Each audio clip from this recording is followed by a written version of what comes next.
Welcome back to the Remote Work and Travel Show. I'm Matthew Smith. This is Rufus Tang. This is Rufus Tang, and this is the man himself. In this show, we like to tell you some interesting things about how you can remote work and travel, because we can all remote work. Well, most of us can remote work right now, which means that we can travel and work from other places. So this show is dedicated to providing you with the tools and things you need to make that a reality for you, to make it smooth, to make your colleagues say yes, your bosses say yes, and everything just be a success, right? Yes. Yes. Just get to them to say yes, right? So today I wanted to talk about something which I thought about this morning. That's why I want to talk about it. Okay. And it is about, where do you work best? Oh, yeah. Because, we're all different personality traits, character traits, as opposed to just the black and white of introvert, extrovert. Like, likes to be alone, likes to be around people, right? That's way too black and white. You know, there's a full spectrum of how different types of introverts and different types of extroversion, the Myers-Briggs personality score and framework, right? So I think it's actually, before you decide to remote work and travel, and when you're deciding to set the environment up around you, when you do that, you need to understand what kind of person you are. Hopefully, you understand what works for you. And I'll give you an example of myself. Yeah, it's super interesting you take it up, because I've been thinking of that the last 3 days, like really thinking about it. But your example. So my example, let's give your example too. So, I'm a, from the outside perspective, very extroverted person, right? People person, love to be around people, love to talk too much, talk too fast. I need to slow down, man. But you get me, so you would imply that I need to be around people, right? Yeah. And that is true. I do love to be around people. Now, let's talk about, that's like a social setting, right? Let's think about it from a working setting. Because I am that kind of personality trait, if I am around a very open plan office where I get distracted a lot, I'm not very effective. I'm not very efficient. So what I've learned is, but also at the same time, if I'm in a coffee shop or whatever, it's the same thing. There's too many distractions around me. To work effectively and efficiently, I actually need to be in a working environment. I need to be in a co-working space, or I need to be in an environment where I can limit the distractions, but be around people that are working, because I very much absorb my surroundings. So if I'm in a social setting, I'm trying to be social and talk to people and be friendly and all that kind of stuff, right?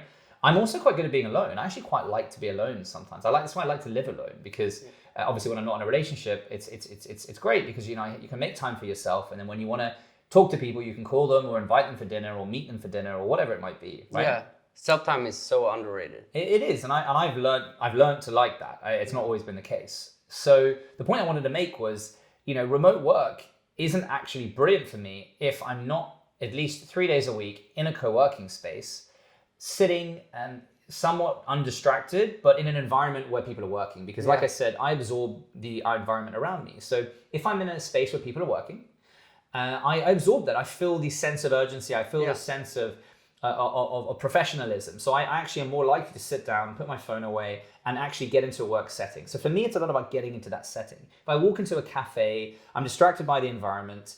There might be some people working, but there's some people chatting. I need some silence. So I can't be in an open floor, open plan office with lots of noise and distraction. I need to be in a relatively quiet environment, but I need to be around people working, right? So so for me, like, remote work can only work when I'm in that location, or even if I'm not remote working and traveling, if I'm at home, I can't work at home for longer than a couple of weeks or whatever before I need to get out, before I need to be around people, before I lose my routine. So I just want to make that point that I've understood over time. I am 30 years old. I've been working for 8 years, I guess, or 9 years. So I have had time to figure out where I work best.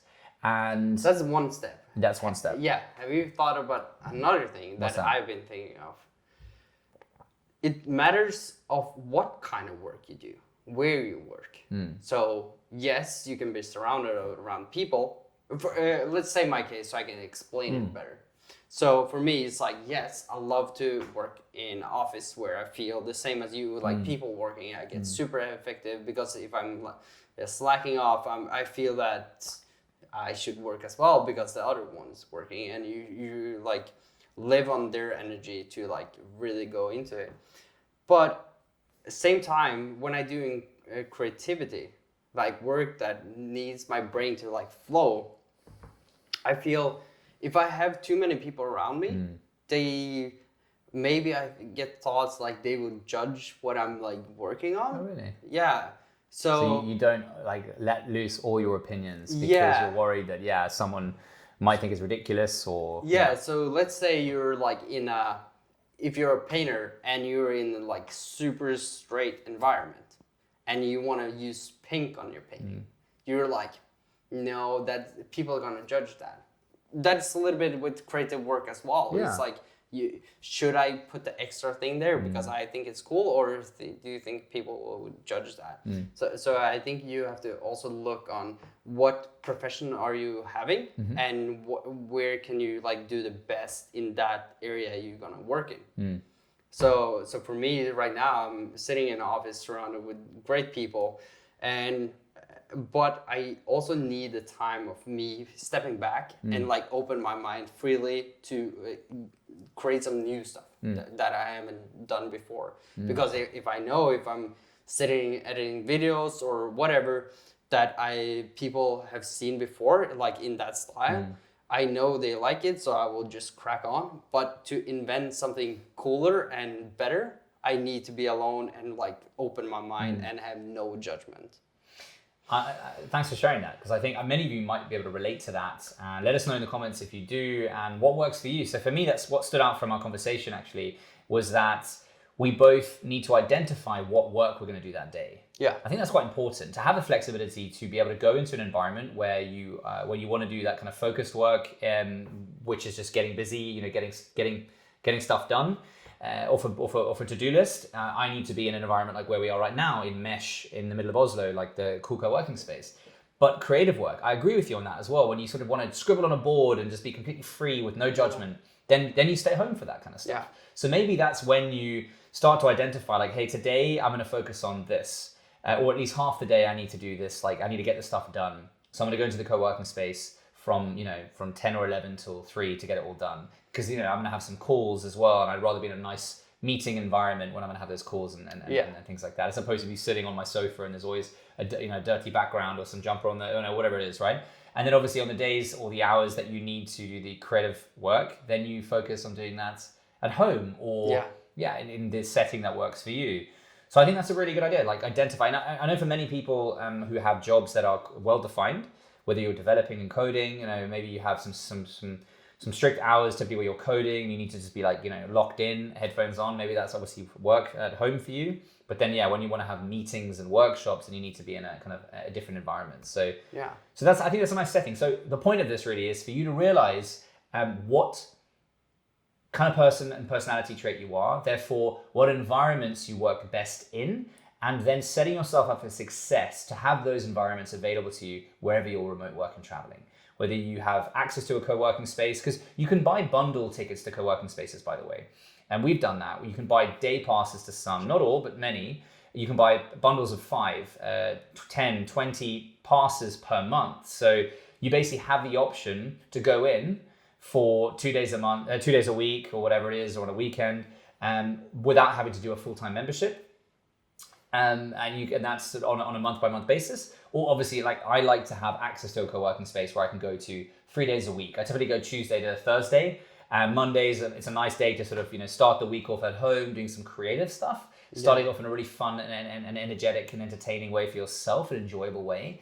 And then Tuesdays to Thursdays, focusing again on focused work, stuff that needs to be done, priority tasks that are potentially maybe admin-based. And then I also like to have my calls for new clients and current clients in a co-working space environment, because, for example, right now in Mesh, I can sync the Cisco WebEx system to the camera here, and it looks so much more professional than anything I could do in a fancy Airbnb or hotel. Yeah.